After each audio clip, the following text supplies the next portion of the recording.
சரி இல்ல ஒரு மூச்சு விடக்கூடாது. இவ்வளவு நேரம் என்ன ஆட்டம் போட்டாங்க, கைதட்ட என்ன வார்த்தை வாத்தியா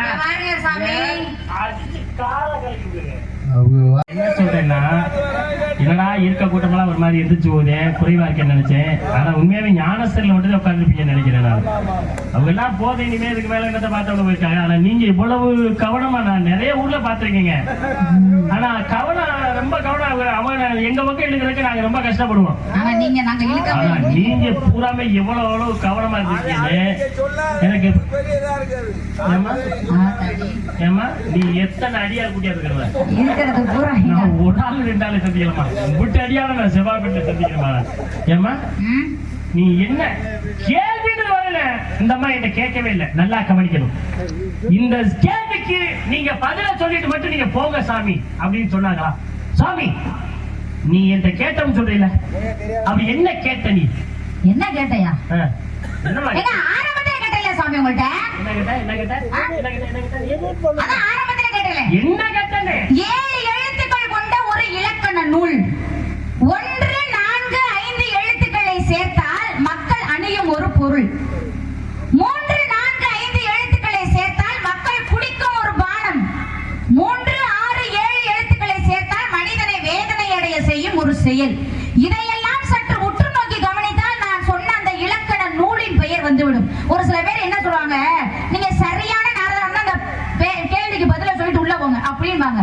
ஒரு சில பேர் என்ன சொல்லுவாங்க, நீங்க சரியான ஆளா இருந்தா அந்த கேள்விக்கு பதில சொல்லுங்க முதல்ல, பெரிய அப்படியெல்லாம் பேசுவாங்க. ஆனா நானு எவ்வளவு அழகா சொல் சுத்தமா என்னுள் இருக்கும் எண்ணிற்கு விடையளித்தால் எண்ணற்ற மகிழ்ச்சி அடைவேன் என்று கூறி கேளுங்க சாமி, கேள்வி கேட்டா பதில் சொல்றதுக்கும் விவரம் கேட்டா விளக்கம் கொடுக்கறதுக்கும் தயாரா இருக்கேன், கேளுங்க சாமி. எவ்வளவு அழகா பணிவா கேட்டிருக்கேன். ஆனா நீங்க அடிக்கி கேட்கிறீங்க, வரிசையில கேட்கிறீங்க. என்ன நினைச்சிருக்கீங்க நீங்க? என்னுள் இருக்கும் எண்ணிற்கு விடையளித்தால் எண்ணற்ற மகிழ்ச்சி அடைவேன் என்று. சரி, நீ அப்படி ஒரு கேள்வியா கேட்கல, இப்படி சொல்லிட்டு போயிட்ட நீ. ஆமா. அதுக்கப்புறம் நான் வரிசையில உன்ட்ட கேள்வி கேட்டேன்ல, நீ பதில சொன்ன இல்லன்னு சொல்லல. நீ என்ன நினைச்சிருக்கணும், சுவாமி நீ இந்த கேள்வி கேட்கறது ஒரு உட்கார் இருக்கட்டும், நான் ஒரு கேள்வி கேட்டல அதுக்கு நீங்க பதில் சொல்லிட்டு நீங்க போங்கன்னு நீ கேட்டுக்கணும். ஏன் நீ அதை பதில் சொல்ல வரிசை சொல்ல? நீங்க என்ன சொன்னீங்க? நீங்க என்ன சொன்னீங்க? ஒரு விஷயம் கேட்கறேன்னு தானே சொன்னீங்க. அப்ப நீங்க ஒரு விஷயத்தோட நிறுத்திக்க வேண்டியதானே? நீங்க அடிக்கடி கேட்டுருக்கீங்க, வரிசையில கேட்டீங்க. கிட்டத்தட்ட நீங்க எல்லாம் யோசிச்சு பாருங்க, கிட்டத்தட்ட ஒரு 30, 40, 50 கேள்விகளை நீங்க கேட்டிருப்பீங்க. நான் பதில் சொல்லியிருக்கேன் தெரியுமா? 56 கேள்வி. கேட்டுங்க, 56 கேள்வி கேட்டிருக்கீங்க. ஆத்தாடிய சாமி, ஆனா நீவே சொல்லுன்னா எல்லா பேரும் அப்படி இருக்காங்க. இருடி வரல, நானு இந்த வந்துடுறேன் பாருங்க. நான் கேள்வி என்ன ஒரு விஷயம் அப்படிதான் சொன்னேன். ஒரு 50, 56 கேட்டு வச்சுக்கிறேன். நீ என்ன வச்சுக்கணும், ஒரு விஷயத்தோட கேட்கலாமே, ஏன் பல விஷயம் கேட்ட? நீ எல்லாம் இல்லாதவள சொல்லிட்டு அது நான் என்ன இது இந்த மாதிரி வேலை இங்க வச்சு போக கூடாது. நான் எது வேணாலும் பேசுறேன். நீ உனக்கு என்ன பதில் தெரியும் நான் கேட்டா நீ என்ன பண்ணுவதுல நான் கேட்கிறேன். நான் ஏதாவது ஒரு கேள்வியை கேட்டு இது பதில் சொல்லுமா அப்படின்னு நான் சொன்னேன்னா என்ன ஆக? முதல்ல தெரியுமா, முதல்ல எதை பேசணும் எதை பேசக்கூடாது அப்படிங்கறத முதல்ல ரொம்ப ஓவரா தெரிஞ்சேன். ஐயா 6 எழுத்துக்களை கொண்ட ஒரு ஊர் இருக்குதான். ஊருக்கு 6 எழுத்துக்களை கொண்ட ஒரு ஊர் இருக்கு. அதிலே முதல் எழுத்தும் 5வது எழுத்தும் 6வது எழுத்தையும் சேர்த்தால் மனிதனுடைய ஐம்புலன்ல ஒரு பொருள், அதாவது ஒரு உறுப்பு அப்படின்னு நான் ஒரு கேள்வி கேட்டா நீ என்ன பதில் சொல்ல முடியும்? முதல் எடுத்தோடனே ஒரு விஷயத்தை கேட்டு நிப்பாட்டி வச்சுட்டு போறதுக்கு வேற நாளம் கிடையாதுமா. சரி அதை விடுங்க. 5, 3, 4, 6 எழுத்துக்களை சேர்த்தால் தச்சர், அதாவது ஆசாரி வைத்துக்க கையில வைக்கக்கூடிய ஒரு பொருள், அது என்னன்னு நான் கேட்டா நீ என்ன பதில் சொல்லிருப்ப? கேட்கிறேன். அதை விடுமா, 4, 5, 6 இந்த எழுத்துக்களை ஒன்று சேர்த்து பார்த்தால் ஆதி கடவுள் வருவார். இதையெல்லாம் ஒன்று சேர்த்து நீ படித்து பார்த்தால் நான் சொன்ன ஊருடைய பேர் வரும். அந்த ஊர் பேர் என்ன அப்படின்னு நான் கேள்வி கேட்டா அவன் என்ன செய்ய முடியும்? என்ன செய்ய முடியும் கேட்கிறேன். ஒரு நாடகத்தை 8 மணி நேரம் நம்ம நடத்துறேன். நல்லா கவனிக்கிறேன், 8 மணி நேரம் நடத்துறேன். ஒரு நகைச்சுவை நடியும் இருவருமே அவர்களுக்குள் ஒரு ஒற்றுமை இருந்தால் மட்டுமே 2 மணி நேரம் அவர்களால் நடிக்க முடியும். ஒரு வள்ளி என்பது மென்மணியால் பக்க மேலத்துடைய தாங்களுடைய உதவிகள் இருந்தால் மட்டுமே 1 மணி நேரம் தாங்கள் உங்களுடைய காண வழியை மற்ற வழியை நிறைய செய்ய முடியும். அதுக்கு காரணம் ஒரு ஒத்துழைப்பு வேணும். ஒரு நந்தவனத்துல ஒரு வள்ளியர், தோழியர், காவலர் 3 பேரும் ஒன்று சேர்ந்து ஒத்துழைப்பு கொடுத்தாதாயா அந்த நந்தவனமே நல்லா இருக்கு. ஆளுக்கு ஒரு நெரிச்சல் நடக்குமா? ஒரு நாளும் ஒரு வள்ளியும் 1 மணி நேரம் பேசி சிறப்புகளை கொடுத்தாதான் இந்த நாளை நடக்க. வந்தவொடனே இந்த மாதிரி ஒரு கேள்வியை கேட்டு உள்ளே வச்சுட்டீங்கன்னா எப்போ வந்து முருகப்பெருமா வந்துருவாரு, முடிஞ்சிடும். இந்த வேலை வச்சு கூட சரியா அதை விடுமா? 8 எழுத்துக்களை கொண்ட ஒரு பழத்தினுடைய பெயர், அதிலே 2, 3, 4 எழுத்துக்களை விளக்கிவிட்டால் முக்கணி வரும். அது உங்க முருகப்பெருமானுக்கு உகந்த கனி. முருகப்பெருமானா ஒரு விஷயம் அதை நல்லா புரிஞ்சுக்கணும். அந்த உகந்த கனி, அந்த கனி எந்த பழத்திலிருந்து வருகிறது, அது எப்படி எந்த எழுத்தால் வரும் கேட்டா உன்னால அதுக்கு பதில் சொல்ல முடியுமா? அதை விடுமா? ஜனகநாத்துக்கு இன்னொரு பெயர், ஜனகநாத்துக்கு இன்னொரு பெயர், ஆஞ்சநேயருக்கு இன்னொரு பெயர், ஆதிபராசக்திக்கு இன்னொரு பெயர். அதே மாதிரி ஒரு பெண்ணுக்கு திருமணம் முடித்தால் அந்த பெண்ணுக்கு உண்டான பெயர். ஐம்புலனிலே ஒரு உறுப்பினுடைய பெயர். ராகங்கள் 72 ராகங்களிலே முதலில் ஒத்தக ராகங்களிலே ஒரு ராகத்தினுடைய பெயர். இந்த பெயர்கள் எல்லாம் வரிசைப்படுத்தி எழுதி நடு எழுத்துக்களை எடுத்து பார்த்தால் ஒரு மிக சிறந்த பிரசித்தி பெற்ற ஊர் பெயர் வரும். அப்படின்னு நான் கேட்கிறேன்னு வச்சுக்க, என்ன வேணாலும் சொல்ல முடியும். தவறை முதலிலே உணர வேண்டும். அதற்கப்புறம் நீங்க என்ன பதில் பேசுறீங்களோ அதுக்கு நான் பேசுறேன். இப்படி எல்லாம் ஒரு சில கதைகளை பேசி நம்ம சொல்லிட்டு போயிட்டு நீ முடிஞ்சா சொல்லு, நான் முடிஞ்சா சொல்லு. இந்த வேலை வச்சு கூட சரியா என்ன தேவை சொல்லிடுறது. இதை நான் கேட்டேன் நீங்க பதில் சொல்லலையே அப்படின்னு போயிடுறது. என்னன்னு கேட்கிறேன், மோரை உடைச்சு முடியும் சரியா? நீ தூண்டி விட்டு இந்த வேலை பார்க்கிற வேலை வச்சுக்காத. வந்தமா நல்லா சோற குண்டா தட்டி சோறமா கொட்டினமா, காக்காயும் குருவி விரட்டினமா, வீட்டுக்கு போனமா இருக்கிறேன். சம்பளம் வாங்கணுமான்னு இங்க போய் பத்த வச்சு விடுறது, மூட்டி விடுறது வேலையை வச்சு கூடாது. எப்படியாவது வேலை இருக்க எப்படியாவது சுதிய முதல்ல எந்த இடத்துல எதை பேசணும் எனக்கு தெரியும். நானும் கேட்பேன், இப்படி நிப்பாட்டி வச்சு போடுவேன் சரியா? வந்தே பேடி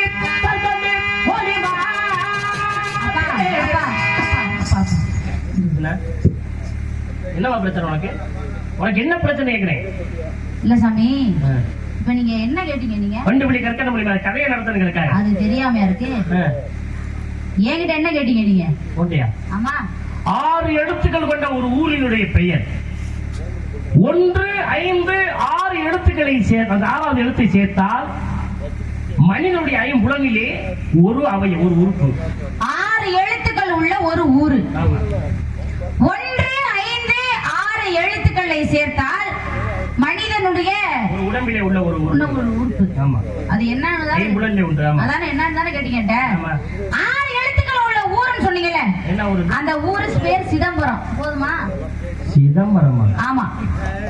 சரி, அது சிதம்பரம் தான் ஊர் பேரு. அது எப்படி சிதம்பரம் ஊரை எப்படி நீங்க அது சரிதான்? 1, 5, 6 எழுத்துக்களை சேர்த்தால் மனிதன் உடம்பிலே உள்ள ஒரு அவயம் சொன்னீங்களே, அதான் தலை. போதுமா? மண்ணாங்கட்டி. மண்ணாங்கட்டியா? வா போய் படிச்சுட்டு வா. கேட்டுக்கப்பா, சிதம்பரம்னு ஊர் இருக்குன்னா சிதம்பரம் ஒரு ஊர்ல ஒரு இடத்துல அது தானா லையில வருதா தலையில வருதா? படிங்க போ. தலையா? தலைக்கு மறுபெயர் என்னங்க? தலைக்கு மறுபெயர் மண்டை. மண்டைக்கு மறுபெயர் என்ன? கொண்டன் சொல்லிடாதீங்க, கடுப்பாயிருங்க அப்புறம். எப்படி எப்படி? சிரம்புரம். கரம் சிரம்புரம் நீட்டா எழுதி போடுங்க. பாத்தீங்களா? சிரம் என்ற அர்த்தம்.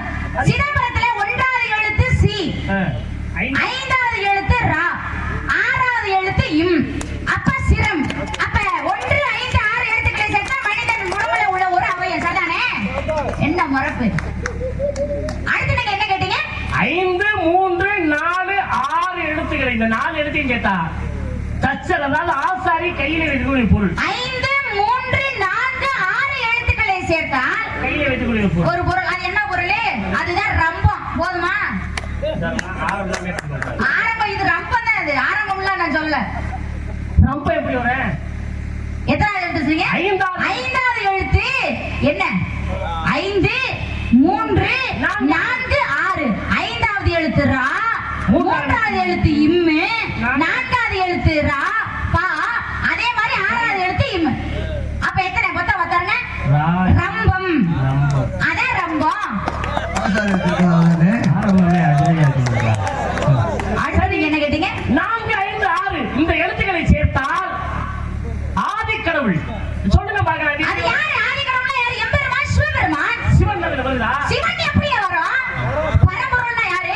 சிவபெருமான். எம்பெருமான் சிவபெருமான். பரம் பாருங்க. நான் 5 எத்தனை என்ன சொல்றேன்? 4 5 6 4வது எழுத்து பா, 5வது எழுத்து ரா, 6வது எழுத்து இம்மே. அப்ப பரம் அதான் பரம்பொருள். பரம்பொருள் எம்பெருமான் ஈஸ்வரன், அதான் ஆதி கடவுள். போதுமா? அது மட்டும் கேட்டீங்க நீங்க. 8 எழுத்துக்களை கொண்ட ஒரு பழம். 8 எழுத்துக்களை கொண்ட ஒரு பழம். முருகப்பெருமானுக்கு ஆனா நீங்க முருகப்பெருமானுக்கு சம்பந்தப்பட்ட பழம்னு சொல்றப்பவே எனக்கு தெரிஞ்சிருச்சு அது முந்திரி பழம் தானே. நீங்க அதை சொல்லாம இருந்திருந்தா கூட நான் முடிச்சிருப்பேன். ஆனா நீங்க என்ன பண்றீங்க? முருகப்பெருமானுக்கு சம்பந்தப்பட்ட ஒரு பழம்னு சொன்னாவே எனக்கு அந்த பழம் தான் ஞாபகம் வருது. இது முருகன் படைச்ச பழம் முந்திரி பழம். ஆமா, அதான் முந்திரி பழத்தை தான் 8 எழுத்து உள்ள ஒரு பழம். அது சரி. அப்புறம் வேற என்ன? அதுக்குள்ளே முக்கணி இருக்கு. எங்க வர அதுக்குள்ள 2 3 4 எழுத்துக்களை விளக்கினால் வந்து முக்கணி வரும்னு சொன்னீங்க நீங்க. அது எத்தனை பாருங்க. முந்திரி பழம் எழுதுங்க. முதல் எழுத்து மூ. இந்திரி. அப்ப 2 3 4 எழுத்தை விளக்கிருங்க. அப்படின்னா இந்திரி எடுத்துறணும். இந்திரி எடுத்துற என்ன இருக்கும்? இப்பலாம். அப்ப முன்னாடி என்ன இருக்கு? முப்பழம். முப்பழம்னா என்ன? மாப்பழ வாழை என்று சொல்லக்கூடிய முக்கணி. அதான் முக்கணி வந்துருச்சுல. அது மட்டுமா? எம்பெருமான் முருகப்பெருமான் பழத்தினால கோச்சிட்டு போனாரு. மாம்பழம் ஏந்திய முருகப்பெருமான் இன்னைக்கும் திருநள்ளாறில இருக்கிறார். அப்ப முருகப்பெருமானுக்கு ஏத்த கனி தானே. அதான் முக்கணி. வினோதமான ஒரு பேச்சுகளை பேசலாம். ஆனால் வினோதமான அதுக்குள்ள ஒரு கதை இருக்கிறது. அதற்குள்ள ஒரு ஊர்னா அந்த ஊருக்குள்ள ஒண்ணு ஒளிஞ்சிருக்கு. இத்தனை ஒளிந்திருக்கு அப்படின்னு பாருங்க. இறைவன் பாருங்க, மனிதர்களுக்கு 6 அறிவை கொடுத்தார். இந்த மாதிரி முனிவர்கள் தெய்வங்களை 7 8 அறிவுகள் கொடுத்திருக்காரு.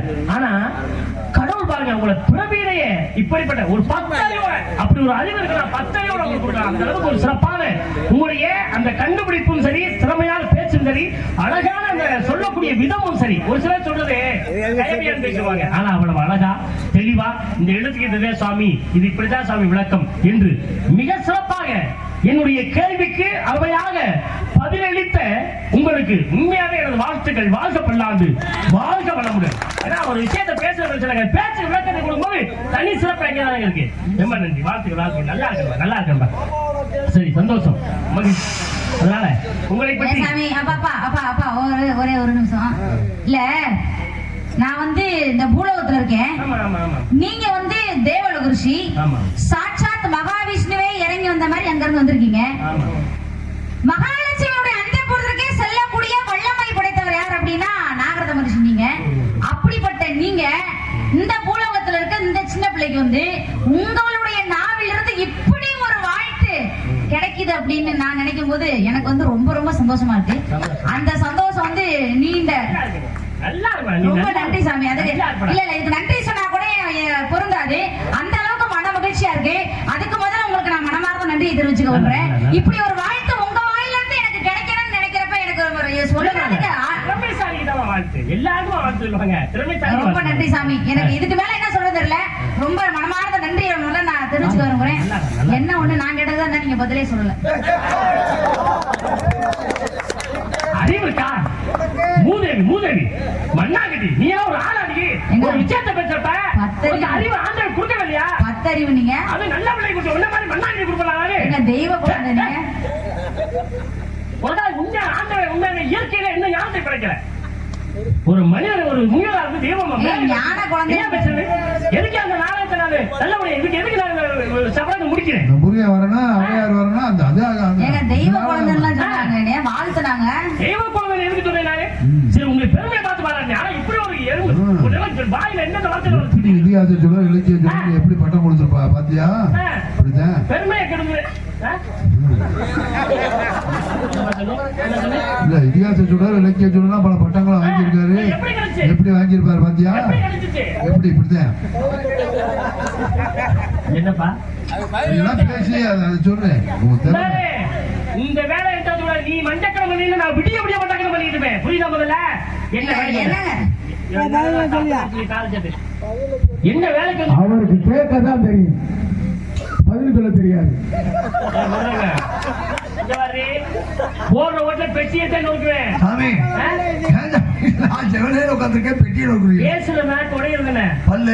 சொல்லு சும்மா வண்டி. நீ எப்போதுமே பேசாம இருப்பியே. தூக்கம் வரலைங்க, ஞானம் வருது. என்ன வரைக்கும் அந்த வந்திருக்கேன் சாமி. அவருக்கு வந்து அதை மட்டும் பாரு. இங்க பாரு, நான் நினைச்சேன் அவனை எந்த இவ்வளவு நேரம் போகுது சரியா? அதனால வாயை புத்திக்கிட்டு வந்த வேலையை மட்டும் பார்க்கணும். முதல்ல சரி உங்க இடத்துல ஒரு பறவை இருக்குமா? ஒரு பறவை குளிக்காமல் கூட்டுக்குள்ளே சென்று விட்டா உடனே செத்து போயிடும். குளிக்காம ஒரு பறவை கூட்டுக்குள்ளே போகாது. அப்படிப்பட்ட பறவைங்க இருக்கு தெரியுமா? அப்படின்னு நான் உன்னை கேட்கறேன்னு வச்சுக்க, என்ன பண்ண முடியும்? என்ன பண்ணுவான்? ஒரு ஆண்டு ஆணாகவும் ஒரு ஆண்டு பெண்ணாகவும் வாழக்கூடிய பறவை ஒன்று இருக்கிறது.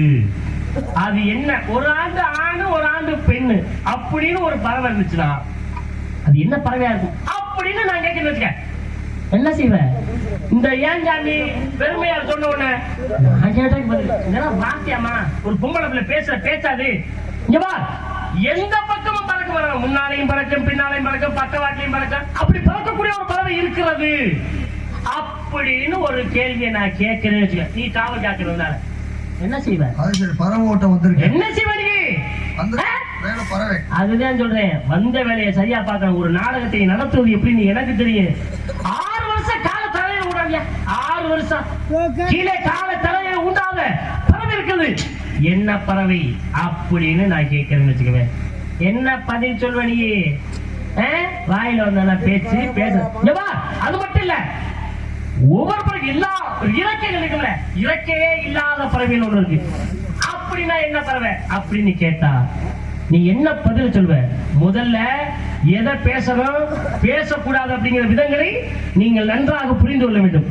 ஆனா பறக்கும் போது தூங்கிட்டு பறக்க தூங்க அப்படியெல்லாம் வேணாம்.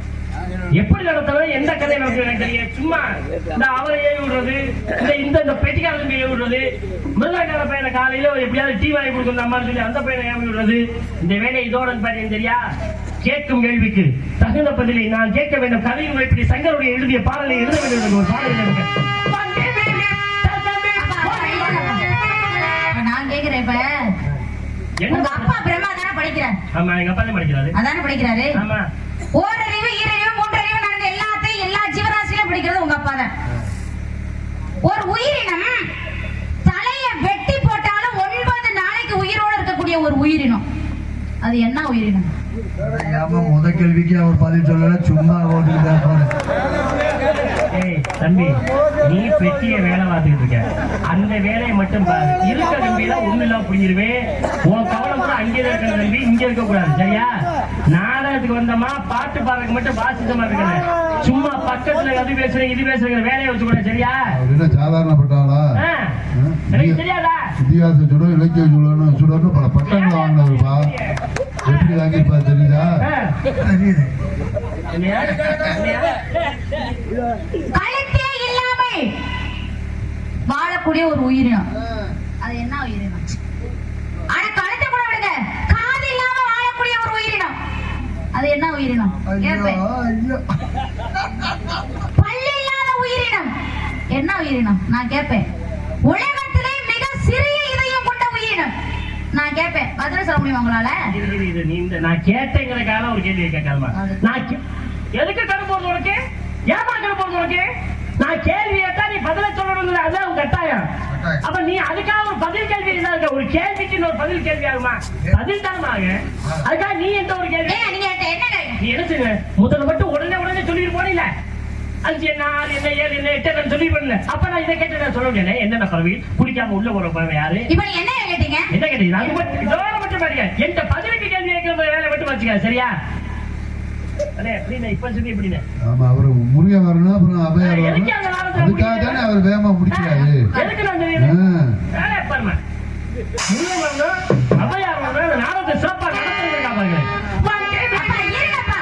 நீங்க என்ன சாமி கேட்டீங்க? நீங்க என்ன கேட்டீங்க? அது மட்டும் எனக்கு நீங்க என்ன கேட்டீங்க? குளிக்காமல் கூட்டுக்குள்ளே போ. சுவாரின் என்று சொல்லக்கூடிய ஒரு பறவை தான் குளிக்காம கூட்டுக்குள்ள போனா செத்து போயிரும். போதுமா?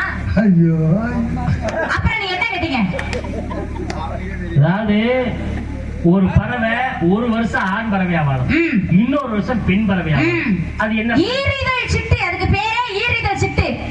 ஈரிதழ் சிட்டுன்ற ஒரு பறவை தான் ஒரு ஆண்டு பெண்ணாகவும் ஒரு ஆண்டு ஆணாகவும் மாறக்கூடிய ஒரு பறவை. போதுமா?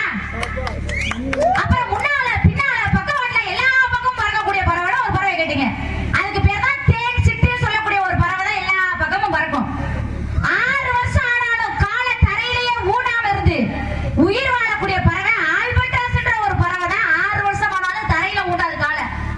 பறக்கும் போதே தூங்கி. அது கழுகுனா பறக்கும் போதே தூங்காது போமா. ஆனா பள்ளி வேஷம் போடுற விஷயம் பெரிய இல்லம்மா. பறவை இறக்க வந்திருக்கேன்னா சும்மா வந்திருக்கேன்.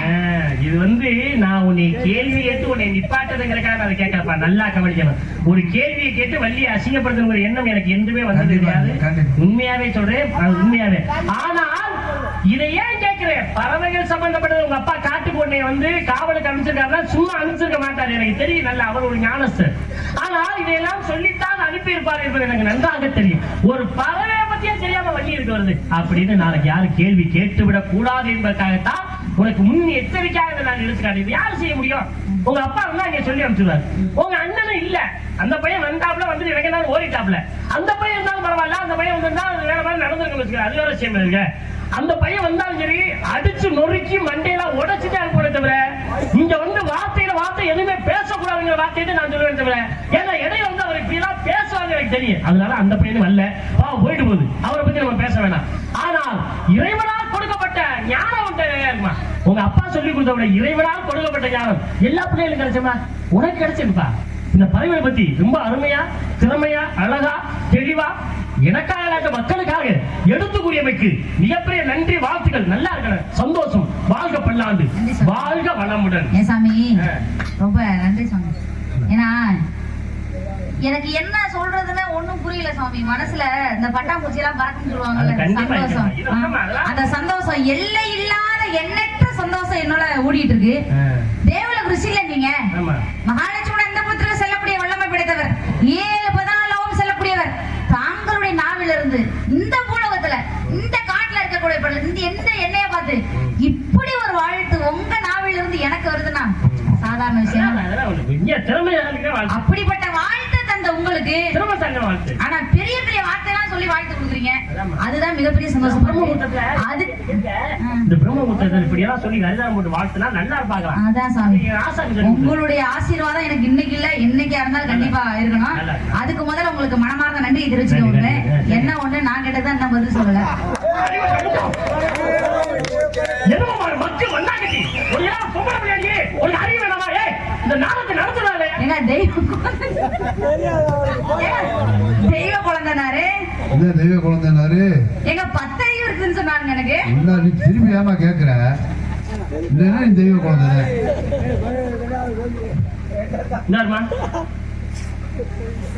உண்மையாவே இந்த நாடகத்துக்கு நீ வரவே கூடாது. பேசாம ஒரு சாமி தட்டி எடுத்துக்கிட்டு பேசாம வேலை வந்து கொத்தனார் வேலை உங்க அப்பனை பார்க்க சொல்லிட்டு நீ உட்காந்து சாமி தட்டி எழுதிட்டு இருக்கேன். இங்க வந்து இந்த வேலையை பார்க்குற சரியா? உன்னே மாதிரி ஒரு பிள்ளை போய் நான் வாழ்த்து சொன்னேன். என் நாக்கு அறுத்து போடணும், என் நாக்கு அறுத்து போடணும். உனக்கு வாழ்த்து மறுபடியும் சொல்ல மாட்டேன். வாங்கின பேர் பூரா போயிரும் போல இருக்கு இந்த பிள்ளைனால. என்னப்பா சொல்ல வருகிறீ? என்னப்பா சொல்ல வருகிறீ? என்ன சொல்ற? சின்ன பிள்ளை இப்படி போய் கேள்வி கேட்டுருக்கு. பெரியவங்க ஒரு மரியாதை இல்லாம அறிவு வேணாமா? முறையா வரணும், அவையார் வரணும்னு அவரு அதே முறையா நடத்தணும்னு ஆசைப்படுறாரு. போய் குளிச்சுக்கோ. அறிவு இந்த ஓடுது, அந்த அறிவு இந்த ஓடுது. இங்க ஒரு விஷயம் இருக்கு பாரு, கிழக்கு ஓடுதிப்பா. அதுக்கு பேர் என்ன? மேற்க ஓடுனா அதுவும் நதிதாங்க. தெற்க ஓடுனா தெற்க ஓடுனாலும் வடக்க ஓடுனாலும் நதி நதிதான். யார் சொன்னது? நான் தான் சொல்றேன். கிடையாது. அப்படிதாங்க ஊர்லயே பேச்சு கேளுங்க. ஊர்ல பேசலாம், நான் சொல்றேன் அது இல்லைங்கிறேன் நானு. கிழக்கு ஓடினா அதற்கு பேர் இருக்கிறது, மேற்கு நோக்கி ஓடினால் அதற்கும் பேர் இருக்கிறது, தெற்கு நோக்கி ஓடினால் அதற்கும் பேர் இருக்கு, வடக்கு நோக்கி ஓடினால் அதற்கும் பெயர் இருக்கிறது அப்படின்னு சொல்லி ஒண்ணு. நான் நீ அருவிக்கு கேட்ட பறவைக்கு சொன்ன மாதிரி அருவிக்குன்னு ஒரு கேள்வியை கேட்டா என்ன இடுப்புல கை வைக்கிறியா? ஏதோ ஒரு இடத்துல சொடக்கு போற நேரம் போது எனக்கு ஏமா ஏன் நான் உன்னை அந்த மாதிரி பண்ணல? இந்த நாடகத்தை 8 மணி நேரம் நடத்த வேண்டும். அதற்குத்தான் இந்த வேலையை நான் பார்த்துட்டு இருக்கேன். சரியா? இனிமேலும் இதோட என்னுடைய கேள்விக்கு பதிலை சொல்ல வைக்கிறது. முதல்ல நன்றியை தெரிவித்துக் கொண்டு வாழ்க்கையை தெரிவித்துக் கொண்டு நாடகத்தை மீண்டும் நடத்த என்பதற்காக கிழக்குன்னு ஒரு திசையை சொல்றோம். கிழக்குக்கு கிழக்கு மட்டும்தான் பேரா? என்ன பேர் இருக்கு? என்ன பேரு? மேற்குக்கு மேற்கு மட்டும்தான் பேரா? மேற்குக்கு இன்னொரு விளக்கு இருக்கு, அது என்ன பேரு? அவர்கிட்ட போய் கேட்டுக்கிட்டு. தெற்குக்கு தெற்கு மட்டும்தான் பேரா? அதுக்கு இன்னொரு விளக்கு இருக்கு. வடக்கு என்ற திசைக்கு வடக்கு மட்டும்தான் பேரா? அதுக்கு விளக்கு இருக்கு. என்ன சொல்லுங்க பாப்பா? ஏமா நான் கேட்கிறேன், ஒரு கேள்வியை கேட்ட விட மறுபடியும் கேள்வி கேட்கணும்னே உனக்கு அது என்ன நினைப்பா? நான் என்ன கிழக்க மேற்க தெற்க வடக்க கேட்கிறேனோ அதே மாதிரி நீ கிழக்க கேட்கணும்னு உனக்கு ஆசையா? நான் கேட்கிறேன், நான் கேட்கறது பதில சொல்ல கத்துக்கணும்ல. அடுத்து மத்தவங்க கேளு. நம்ம மேல இவரு அம்பு அடுத்த மேல வரும் நினைச்சுக்க. நான் அம்பு விட்டா அதோட பையன் என்ன பாவுற? கேட்டா கேள்வி கூட பதில் சொல்லுமா? அதோட மறுபடியும் எந்த கேள்வியாவது கேள்விக்கு மறுபடியும் பதில் கேள்வி ஆகுமா? ஆளப்பாரு அப்பா அப்பா என்னமா உனக்கு பிரச்சனை? நீங்க என்ன கேட்டீங்க? கிழக்கு நோக்கி ஓடினா அதுக்கு பேர் என்ன? அதுக்கு பேர் நதின்னு தாங்க பேரு. கிழக்கு ஒண்ணா நதி. ஆமா. மேற்கு நோக்கி ஓடினால் அதுக்கு பேர் நதம் என்று பெயர். மேற்கு நோக்கி ஒரு தண்ணி போகுது அப்படின்னா அதுக்கு பேர் நதம் அப்படின்னு ஒரு பேரு. தெற்கு நோக்கி ஓடினா தெற்கு நோக்கி போகுது அப்படின்னா அதுக்கு பேர் நதி தீரம்னு பேரு. நதி தீரம், நதி தீரம் அப்படின்னு பேரு. வடக்கு நோக்கி வடக்கு நோக்கி ஓடினா அதுக்கு பேர் நத்தியம்னு பேரு. போதுமா? இது வரையில நம்ம நதி நதியெல்லாம் ஓடுகிறது, நதியோரம் நதி நதியில வரலாம். எந்த பக்கம் போனாலும் நதின்னு தான் சொல்லுவோம். ஆனா கிழக்கு நோக்கி ஓடினா மட்டுமே அதுக்கு பேர் நதி. ஆமா. மேற்கு நோக்கி போயிருந்தா அதுக்கு பேர் நதம். தெற்கு நோக்கி நதி தீரம், வடக்கு நோக்கி ஓடினா நத்தியம். உண்மையாவே இது மற்றவர்கள் தெரிஞ்சு வச்சிருக்காங்களோ இல்லையோ, நீ தெரிஞ்சு வச்சுக்க வாழ்த்துக்குமா? அறிவு இருக்குல்ல, அப்புறம் தெரியாம இருக்குமா? கண்டிப்பா அவங்க அப்பா சொல்லி அனுப்பிச்சிருப்பான்னு எனக்கு தெரியும். ஞானசர உங்க அண்ணன் சொல்லி அனுப்பிச்சிருப்பான்னு தெரியும். இவரெல்லாம் இதெல்லாம் இங்காரு உன்னை கேள்வி கேட்கணும்னு கேட்கலாமா? என்னைக்குமே கேள்வி கேட்டு உன்னை அசிங்கப்படுத்துறது எனக்கு என்னைக்குமே இருந்தது இல்ல. ஆனா ஏன் சொல்றேன், உன்னுடைய உனக்கு தெரிஞ்சிருக்கா? ஏன்னா இக்கட்டான நான் வந்து பரவாயில்ல, இன்னொருத்தர் வந்து கேட்டாங்க என்ன செய்ய முடியும்? ஒருவேளை உனக்கு தெரியலைன்னா நான் சொல்லிருக்காட்டேன். நான் கேள்வி கேட்டு உடனே பதில் சொல்லு சொல்லல. உனக்கு தெரியலையா? நான் சொல்லி கொடுத்துட்டு போறேன். நதம், நதி, நதி தீரம், நத்தியம் அப்படிங்கிற விஷயத்தை நான் சொல்லலாம்னு இருந்தேன். ஆனா நீ உண்மையாவே தெரிஞ்சு வச்சிருக்க. சத்தியமா சொல்லுமா, இறைவனால் கொடுக்கப்பட்ட பிள்ளை தானே தவிர வேறொன்றுமே கிடையாதமா. 10 அறிவுல 20 அறிவோட உனக்கு ஆதரவு கொடுக்கலாம். நம்ம பாஸ்கரை கொடுத்த செவ்வாய் பட்டியலை நீ வந்து இறங்கியதற்கு மிகப்பெரிய ஒரு பாராட்டு பணிகள் ஒளிந்து கொண்டிருக்கிறார்கள் இவர்கள் முன்னிலையிலே. அதற்காக வாழ்த்துக்கள். நல்லா இருக்குமா? ஆனந்த கண்ணீர்னு சொல்லுவாங்க பாத்தீங்களா? அது எது எப்ப வரும் தெரியுமா? இப்பதான் நீ சொன்ன மாதிரி தெரியுது. மகாசுரிய ஆனந்த கண்ணீர் வந்து தோன்றப்பட்டவர் தான் வள்ளி தேவியானையும். அந்த கேள்வி இப்போது பதில் சொல்றியம்மா?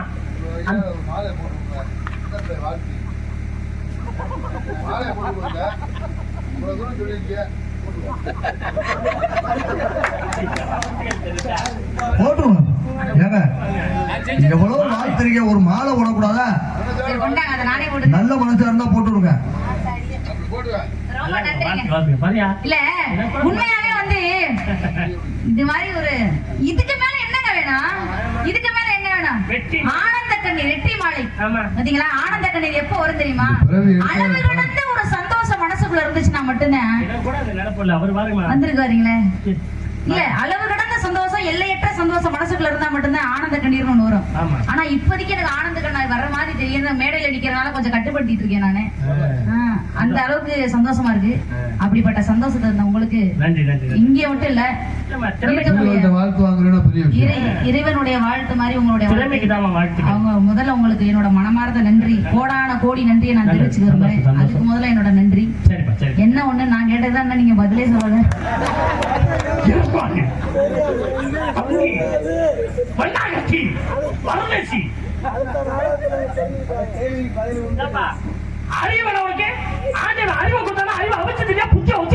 மாலையில மாட்டீங்க.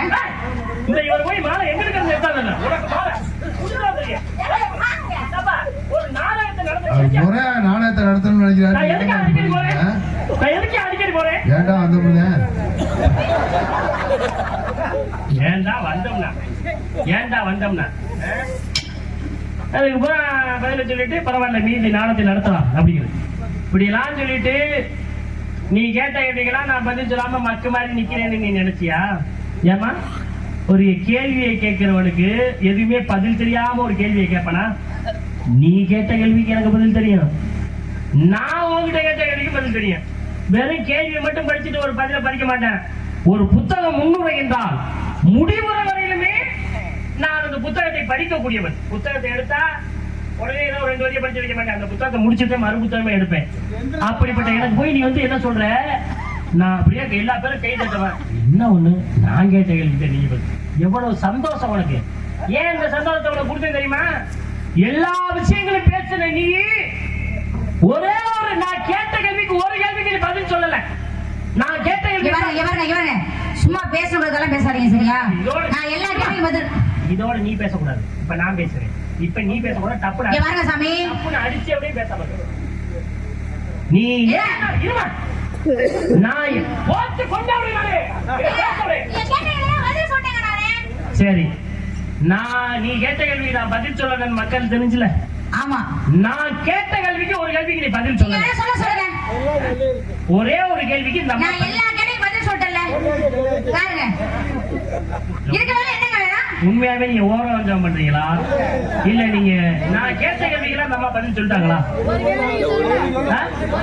தங்கப்பிள்ளை நீ தான் தங்கப்பிள்ளை அப்படி சொல்ற. எவ்வளவு அழகா ஞாபகத்தை கவனிச்சிருக்காங்க பாருங்க.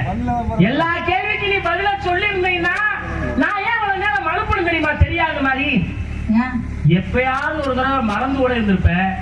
ஆஹா சாமி ஏற்கனவே ஒரு கேள்வி கேட்டா எனக்கு பதில் சொல்ல அப்படின்னு நீ சொல்லுங்கிறக்காக நான் என்ன செஞ்சேன்? வாழ்த்துற மாதிரி வாழ்த்துட்டு தெரியாத மாதிரி போனேன். ஆனா நீ ஒரு கேள்விக்கு தெரியாமலே இருந்தால் கூட அதை நீ சமாளிக்கிறதுக்கு நீ என்ன வேலை பார்த்த வாத்தியா? அடிச்சு கால கழிக்குது. அவங்க வாத்தியார் முதல்ல சமாளிக்கிறதுக்கு சொல்லி கொடுத்துருப்பாரு போல. ஏமா ஏப்பா நான் கேட்ட கேள்வி ஒரு கேள்விக்கு நம்ம பதில் சொல்லவே இல்லை. என்ன கேள்வி கேட்டு தெரியுமா? நான் பதில சொல்லி சொல்றேன். 7 எழுத்துக்களை கொண்ட ஒரு இலக்கண நூல். அந்த நூலிலே என்ன நீங்க கேள்வி கேட்டீங்க?